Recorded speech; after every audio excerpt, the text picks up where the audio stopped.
मेरा सवाल प्रोफेसर साहब ये है कि 2 अप्रैल को जो ये टैरिफ लगाने जा रहे हैं, जिसका ऐलान कांग्रेस में किया, क्या कोई गुंजाइश है कि पीयूष गोयल जो मोदी जी के दूत बन के वहां बात कर रहे हैं, क्या ट्रंप अभी भी इन 2-3 हफ्तों के बीच, 2-3 हफ्ते बचे हैं, क्या 2-3 हफ्तों में ट्रंप को मनाया जा सकता है कि भाई कुछ तो रियायत कर दो, कुछ तो मुरव्वत कर दो, कुछ तो कंसेशन दे दो? Is it possible sir? ये ट्रंप मानने वाला नहीं है। देखिए दीपक जी, जो मुझे लगता है जो ट्रंप कर रहे हैं वो केवल धमकियां देके बाह मरोड़ रहे हैं और आपसे कंसेशंस ले रहे हैं। 3 कंसेशंस उन्होंने ऑलरेडी आपसे ले लिए हैं। पहले उन्होंने मोटरसाइकिल जो हार्ले डेविडसन है उस पर टैक्स कम करा दिया, वहां से इंपोर्टेड अल्कोहल के ऊपर करा दिया, फिर उन्होंने जो एलॉन मस्क हैं उनकी कार के ऊपर करा दिया। 3 कंसेशन तो उन्होंने ले लिए। वो यही चाहते हैं कि पीयूष गोयल साहब वहां जाएं और उनसे नेगोशिएट करें कि साहब ये बताइए, इस तरह से तो हमारी अर्थव्यवस्था बर्बाद हो जाएगी, और अगर अर्थव्यवस्था बर्बाद हो जाएगी और चीन के बगल में हम बैठे हैं, चीन का आप हमें एक विकल्प तैयार करने की कोशिश कर रहे थे, तो किस प्रकार से अगर इकोनॉमिकली इंडिया बर्बाद होगा तो मानी बात है कि वेस्टर्न पावर को भी परेशानी होगी, चीन बगल में बैठा हुआ है। तो वो कंसेशन चाह रहे हैं, आधे कंसेशन उन्होंने ले लिए हैं। और अगर ये इतने ज्यादा, देखिए असली मुद्दा यह है हमारी देश की अर्थव्यवस्था का क्या होगा। देखिए उन्होंने, डोनाल्ड ट्रंप ने अपने वोटर्स को यह मैसेज दिया था कि हम इनकम टैक्स हटा देंगे और जो टैरिफ हम लगाते हैं उसको बढ़ा देंगे और आपको टैक्स देने की आवश्यकता नहीं।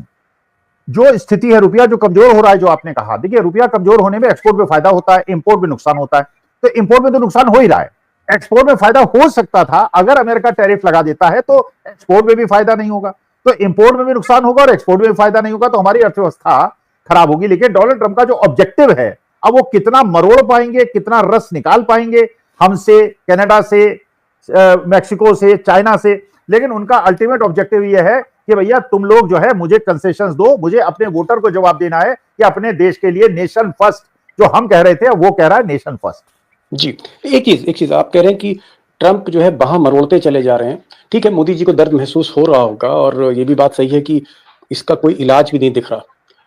अगर इकोनॉमिक टाइम्स का कहना है कि अगर ये टैरिफ्स लगते हैं, 100% टैक्स लगता है भारतीय गुड्स पर, $7 बिलियन, इतनी बड़ी रकम है कि डॉक्टर साहब लिखना मुश्किल है, मैं लिख नहीं सकता हूं, मैं मैथमेटिक्स का स्टूडेंट नहीं रहा हूं, इतनी बड़ी रकम है ये। $7 बिलियन की तो ये चपत हो गई, रुपए की कीमत गिर रही है, बाजार की हालत आप देख ही रहे हैं। बाकी इंपोर्ट एक्सपोर्ट जो है वो बहुत ही मायूस करने वाले उनके फिगर्स हैं, प्रोडक्शन हमारा ठप हो रहा है, महंगाई बढ़ रही है। होने क्या जा रहा है डॉक्टर साहब, प्रोफेसर साहब, मिस्टर स्वामी, होने क्या जा रहा है ये तो बताइए। दीपक जी, जो आप कल्पना कर रहे हैं उससे ज्यादा बुरा होने जा रहा है, और जो इकोनॉमिक टाइम्स कह रहा है उससे भी ज्यादा बुरा होने जा रहा है, क्योंकि शेयर मार्केट ने चलिए आज सांस ले ली। आपने बताया कि आज करीब 1.25% लार्ज कैप और मिड कैप स्मॉल कैप 2.5% बढ़े, लेकिन जो 10-12% लोग थे, 10-12% भी बहुत बड़ा नंबर होता है, यही लोग मार्केट में खरीदारी कर रहे थे। अब आप अगर ये शेयर मार्केट नहीं उठा और इसी तरह से स्थिति बनी रही तो मार्केट के अंदर परचेजिंग भी खत्म हो जाएगी, जीडीपी भी खत्म हो जाएगी, रुपया कमजोर होता चला जाएगा। क्योंकि आपकी कंजम्पशन इकोनॉमी में अगर देशी के अंदर कंजम्पशन नहीं होगा, बाइंग पावर लोगों के पास नहीं होगी। लेकिन आपने कहा कि मोदी जी बड़े परेशान होंगे, मोदी जी कोई परेशान नहीं है, गिर के जंगल में घूम रहे हैं, शेरों के साथ उनको दूध पिला रहे हैं, कहीं गैंडे और उनके साथ उनकी फोटो खींच रही है। भक्त को भी कोई परेशानी नहीं है, मोदी जी को कोई परेशानी नहीं। दीपक जी, हम आप बिना बात के लिए अपने खून को जला रहे हैं, मोदी जी को कोई परेशानी नहीं।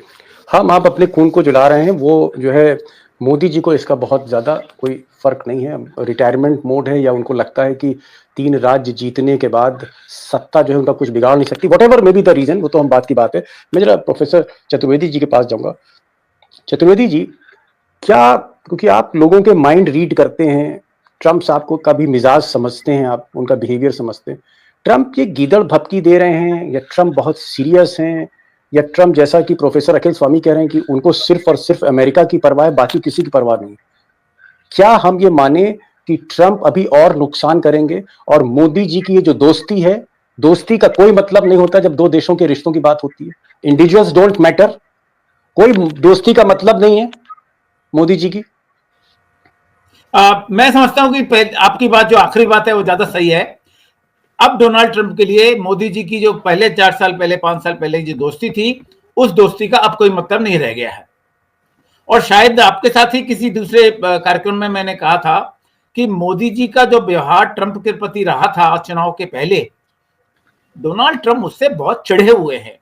और चिढ़े हुए जो आदमी, एक मैं तुलना तो नहीं कर रहा हूं, लेकिन ये कह सकता हूं कि चिढ़ा हुआ आशिक जब बदला लेता है तो बहुत गहरा बदला लेता है। अरे बाप रे बाप। ये चिढ़े हुए आशिक की तरह व्यवहार कर रहे हैं।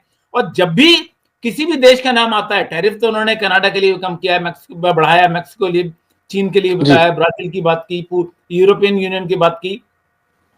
जब भी भारत का नाम आता है तो उनके मुंह पे एक तरह की चमक आ जाती है, यानी कि वो बदला लेने की सूरत में विशेषकर भारत को चढ़ाकर और मोदी जी को खासकर चढ़ाकर वो पूरी बात अपनी खत्म करते हैं। और मोदी जी उनसे मिलके आए और दुनिया को ये उम्मीद थी, कम से कम भारतीयों को तो उम्मीद थी कि मोदी जी के मिलने के बाद भले ही वो किसी प्रयास से गए हों, शायद कोई असर पड़ेगा। जब मोदी जी की मुलाकात का असर नहीं पड़ा तो पीयूष गोयल जी भला क्या कर लेंगे?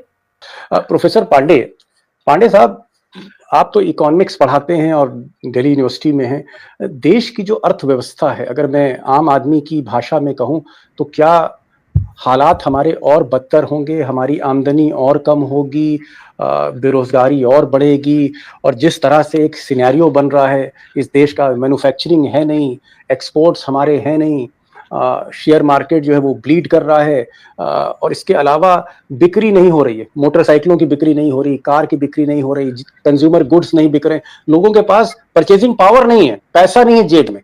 क्या आपको लगता है ये स्थिति अभी और बदतर होगी? पांडे जी, जो कंट्री में जो इकोनॉमिक डेवलपमेंट होता है, तो ये हमारी प्रोडक्शन पर डिपेंड होता है। ओके, हमारी कंट्री पिछले 20-30 सालों से ट्रेड में ज़्यादा लगी हुई है रादर देन प्रोडक्शन। और प्रोडक्शन बस कहने से नहीं होती, प्रोडक्शन आपको एजुकेशन का इंफ्रास्ट्रक्चर चाहिए, हेल्थ का इंफ्रास्ट्रक्चर चाहिए। पर आप बताएं हमारी गवर्नमेंट एजुकेशन और हेल्थ के लिए क्या कर रही है? आज चाइनाज में कितने सारे पेटेंट होते हैं, इंडिया में पेटेंट के नाम पर कुछ है ही नहीं। पर व्हाट अबाउट मैन्युफैक्चरिंग? मैन्युफैक्चरिंग तो आपको एजुकेशन, कॉम्पिटेंस, टेक्नोलॉजी इन सबसे आएगी। तो what is the development in these areas? Technology, education, research. Okay, जब तक आपके पास ये नहीं है आप मैन्युफैक्चरिंग भूल जाओ। प्रोफेसर अखिल स्वामी, आपको क्या लगता है कि मोदी जी जब आए थे उन्होंने कहा था भाई कारखाने लगेंगे, हर जिले में कारखाना लगेगा, प्रोडक्शन बढ़ेगा, मेक इन इंडिया होगा, एक सैलाब आएगा, क्रांति होगी, लेकिन अब मैं देखता हूं कि फैक्ट्रियां बंद हो रही हैं, मोदी जी के पूरी कैबिनेट पर कोई असर नहीं, कोई बोलता नहीं सरकार की तरफ से, मोदी मीडिया भी चुप है। क्या मोदी जी की जो भी मेक इन इंडिया और डिजिटल इंडिया के जो प्लान्स थे वो सबसे बड़ा कारण है आज भारत जिस कगार पे पहुंच रहा है? क्या मोदी अपनी नीतियों को जमीन पर उतार नहीं पाए, इसीलिए आज जंगल जंगल घूम रहे हैं? देखिए दीपक जी, जो पंडित जवाहरलाल नेहरू ने कहा था प्रधानमंत्री बनने के बाद, वो देश का मूल मंत्र होना चाहिए था। पंडित जी ने क्या कहा था? पंडित जी ने यह कहा था कि इस देश के इंडस्ट्री हमारे मंदिर होंगे। अब ये it's very difficult to accept, भारतवर्ष में एक धर्म प्रधान देश के अंदर ये समझना कि हमारी प्रायोरिटी मंदिर हैं, मस्जिद हैं, गुरुद्वारे हैं या इंडस्ट्री हैं। जो नेहरू जी ने जाल बिछाया, अगर उसको आगे बढ़ाते चलते, तो अगर आप इंडस्ट्रियलाइजेशन करते, जो प्रोफेसर पांडे कह रहे हैं, तो बच्चों को नौकरियां मिलती, लेकिन बच्चे देश को 21वीं शताब्दी की तरफ ले जाते। चाइना 1000 किलोमीटर पर आवर की बनने वाली ट्रेन की बात कर रहा है, वो आर्टिफिशियल इंटेलिजेंस की बात कर रहा है। हम लोग आर्टिफिशियल इंटेलिजेंस के ऐसी डेफिनेशन दे रहे हैं कि पूरा विश्व पे हंस रहा है। तो आप बड़े बड़े मंदिर, बड़े बड़े ऐसे स्मारक बना रहे हैं, तो कुंभ स्नान में आज एक नया सोशल मीडिया पे चल रहा है कि साहब उसने करोड़ों रुपए नाविक ने कमा लिए। अरे उसने जो कमाए तो देश की जनता ही से तो कमाए, और देश की जनता वहां पे जाके तो सर्विस इंडस्ट्री। तो असली मुद्दा यह है आपके देश की प्राथमिकता क्या है। आपकी देश की प्राथमिकता मंदिर मस्जिद बना के, डिस्प्यूट्स क्रिएट करके, मस्जिदों को खोद के अगर मंदिर बनाना है, ये आपकी प्रायोरिटी है, नाम बदलने आपकी प्रायोरिटी है, तो मानी बात है प्रोडक्शन नहीं होगा, मैन्युफैक्चरिंग नहीं होगी। अच्छा, लोगों को जब नौकरियां, सरकारी नौकरी आपको देनी नहीं, अग्निवीर इलाके आपने जो सेना के अंदर लोग जाते थे, उनकी परचेजिंग पावर होती थी, उन्हें खत्म कर दिया। छोटी दुकानदारों को रिलायंस मार्ट ने और बाकी उन लोगों ने, बड़े बड़े मार्ट्स ने, डी मार्ट ने बंद कर दिया। तो जब सबके धंधे ही बंद हो जाएंगे और आपकी आमदनी नहीं होगी तो खरीदेगा कौन? और खरीदेगा नहीं तो जीडीपी कैसे बढ़ेगी? जीडीपी नहीं बढ़ेगी तो देश कैसे आगे बढ़ेगा? तो पूरा चक्रव्यूह मोदी जी ने खुद अपने लिए बोल लिया है। एक सवाल और मैं पूछना चाह रहा था चाइना को लेकर। प्रोफेसर अखिल स्वामी, चाइना के एम्बेसडर ने आज बयान दिया, उन्होंने कहा कि भाई मिस्टर ट्रंप, आप चाहे जितना टैरिफ बढ़ा लीजिए, आप चाहे हमसे टैरिफ वार करिए, चाहे आप हमसे ट्रेड वार करिए, चाहे हमसे आप कोई और वार करिए, यानी आप हमसे टैरिफ युद्ध करिए, आप हमसे व्यापार युद्ध करिए, या कोई और युद्ध करिए, चाइना आखिरी दम तक आपसे लड़ेगा, युद्ध करेगा, ये कॉन्फिडेंस है। और इधर मैं देख रहा हूं कि भारत में कोई बोल नहीं रहा। भाई 56 इंच के सीने की जो बात थी वो शी जिनपिंग ने नहीं करी थी, वो तो हमारे मोदी जी ने करी थी। तो आज की तारीख में मोदी या उनकी सरकार चुप क्यों है? जिस तरह से कनाडा जो है ट्रंप को बता रहा है, जिस तरह से यूरोप के देश जो है वो ट्रंप को जवाब दे रहे हैं, जिस तरह से चाइना जवाब दे रहा है, हम क्यों नहीं जवाब दे रहे हैं? दीपक जी, हमने भी जवाब दिया। हम चीन का एग्जाम्पल क्यों लिए? अगर आप भारतवर्ष का ही एग्जाम्पल लें तो इंदिरा गांधी ने अमेरिका को घुटने पे ला दिया था। पंडित जवाहरलाल नेहरू और राजीव गांधी और इंदिरा गांधी के जमाने में अमेरिका के प्रेसिडेंट खुद रिसीव करने हवाई जहाज के अंदर प्रोटोकॉल को तोड़ के आते थे। और जब इंदिरा जी के पास फोन आया था 1971 में कि बांग्लादेश के अंदर कार्रवाई बंद करो, 7वां बेड़ा भेज रहे हैं, तो इंदिरा जी, हमारे देश ने ही ऐसे एग्जाम्पल सेट किए हैं। लेकिन एक चीज आपको भी पता है दीपक जी, आप शायद कहना नहीं चाहते हैं, मोदी जी की परेशानी यह है कि उनके पास एक अडानी है और अडानी जाल में वहां पे अमेरिका के फंस गया है। इसलिए अमेरिका जो चाहेगा हमसे कराएगा, कीमत हम देंगे। और अमेरिका अडानी के नाम पे, जैसे रावण की नाभि में अमृत था ये बताया था विभीषण ने, ये वहां एलॉन मस्क ने बता दिया है कि मोदी जी की नाभि के अंदर जो अमृत है वो गौतम अडानी है। अब ये अडानी को और दबाएंगे, गौतम अडानी को अमेरिका और दबाएगा। ये गलतफहमी मत रखिए कि हमने टैरिफ कम कर दिया तो गौतम अडानी को तब तक दबाएंगे, जैसे आपने गन्ने का जूस निकलते हुए देखा होगा ना, आखिरी बार 3-4 बार पेड़ के पे वो रस निकालता है, और असली जो रस निकालेगा वो गौतम अडानी, छोड़ेगा नहीं वो। इसलिए वो अपने वोटर्स को ये मैसेज दे रहा है कि देखो मैं सबसे तेल निकाल रहा हूं तुम लोगों के लिए, इसलिए मुझे वोट दो। और उसकी पॉपुलैरिटी इसलिए बढ़ गई है। तो इसलिए आप कुछ कर लीजिए, कोई चले जाए, कोई बात, जो प्रोफेसर चतुर्वेदी ने कहा बात देखिए सही है, ये तो एक निराश आशिक वो है। अब आप गए वहां पे, आप सोचिए दीपक जी, आप मेरी कॉलोनी में आए और पता चले आप मेरी पड़ोस में आए, मुझसे मिलने नहीं आए, तो मैं आपसे नाराज नहीं होऊंगा क्या? और वहां जाके 7.5 कैरेट का हीरा दिया है मिसेस बाइडेन को, डोनाल्ड ट्रंप की पत्नी को दिया नहीं, तो नाराज तो होना ही था। और बदला भी ले रहे हैं, तो मेरे ख्याल से ह्यूमन नेचर को देखा जाए, ह्यूमन साइकोलॉजी को देखा जाए तो सही भी कर रहे हैं। सही। बड़ी बात कही अखिल स्वामी साहब ने। उन्होंने कहा कि भाई अगर जिस वक्त मोदी जी पिछले साल सितंबर में 2024 में जब अमेरिका में चुनाव चल रहे थे, मोदी जी जब अमेरिका गए, आप बाइडेन से मिले, बाइडेन को आपने तमाम तोहफे भी दिए। उस वक्त जब आपसे ट्रंप मिलना चाह रहे थे बीच चुनाव, तो आप ट्रंप के पास नहीं गए और ट्रंप ने बात दिल पर ले ली।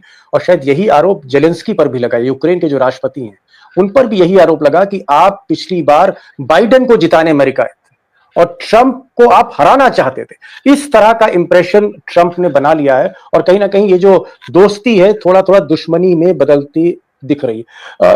प्रोफेसर साहब, आप तो भाई एक दूसरे के रिश्ते बहुत अच्छी तरह समझते हैं।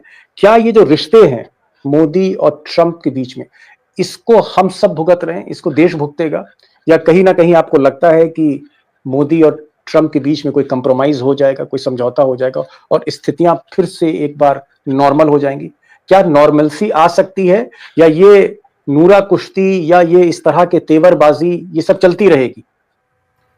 देखिए, मैं समझता हूं कि जहां तक संबंधों की बात है, ये संबंध आपने जैसे कहा और मैंने भी पहले कहा था कि ये चुनाव के समय के कारण संबंध खराब हुए और उसका दुष्परिणाम अभी हम भोग रहे हैं।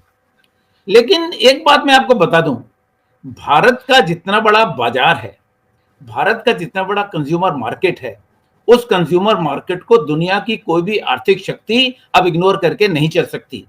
ये सिर्फ हमारी सरकार को, मोदी जी को एक स्टैंड लेने की जरूरत है। जब कभी अमेरिका एक धमकी देता था कि हम आपके ऊपर आर्थिक प्रतिबंध लगा देंगे, इकोनॉमिक सैंक्शंस लगा देंगे, भारत ने तब भी अपना सिर ऊंचा करके खड़े होने की बात की है। अगर मोदी जी इस तत्कालीन जो टैरिफ का वार है, इस टैरिफ वार को झेलकर मजबूती से 56 इंच का सीना दिखा के खड़े हो जाएं कि करो तुम क्या कर सकते हो हमारे साथ, हम तुम्हारे लिए भी मुसीबत पैदा कर देंगे और भारत का बाजार अमेरिकी कंपनी के लिए बंद कर देंगे, तब क्या होगा? तब आपको लगता है कि डोनाल्ड ट्रंप अपने स्टैंड पर खड़े हो पाएंगे? नहीं हो सकते। भारत का बाजार दुनिया का इतना बड़ा बाजार है कि अमेरिका इसको अब इग्नोर नहीं कर सकता, सिर्फ हमें स्टैंड लेने की जरूरत है।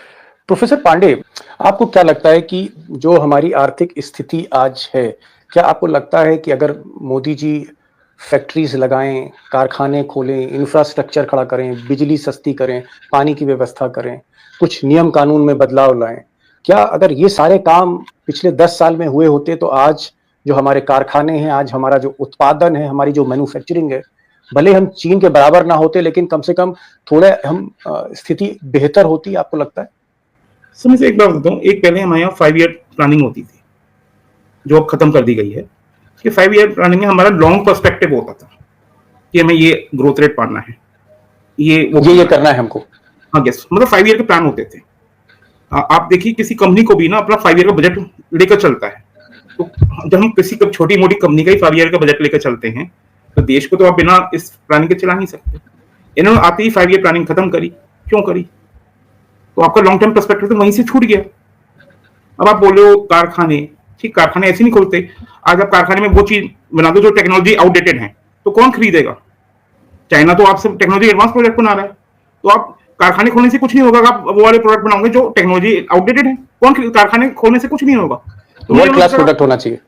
हाँ, कॉम्पिटिटिव प्रोडक्ट होना चाहिए। वर्ल्ड क्लास तो छोटे, कॉम्पिटिटिव तो होने चाहिए ना, जो खड़े हो सके प्रोडक्ट में। अब आज यूएस से टैरिफ लगाने की बात बोल रहा है, ठीक है, अगर वो टैरिफ लगाए भी नहीं भी लगाए तब भी तुम्हारा एक्सपोर्ट नहीं होता है, तो क्योंकि तुम्हारे प्रोडक्ट बहुत ही कम कॉम्पिटिटिव है। स्वामी साहब, आखिरी सवाल है, क्या आपको लगता है कि ट्रंप अभी कुछ और कदम उठाएंगे? अभी तो ये ट्रेलर है, असली पिक्चर आना बाकी है। नहीं, वो हर तरह से भारत का हर प्रकार से शोषण करने के बाद ही छोड़ेंगे। अच्छा, मुझे अनुमति दीजिए, एक एग्जाम्पल ले लूं। देखिए, जो बात मैं कहने जा रहा हूं इसका क्रिटिसिज्म होगा, लेकिन मैं करूंगा।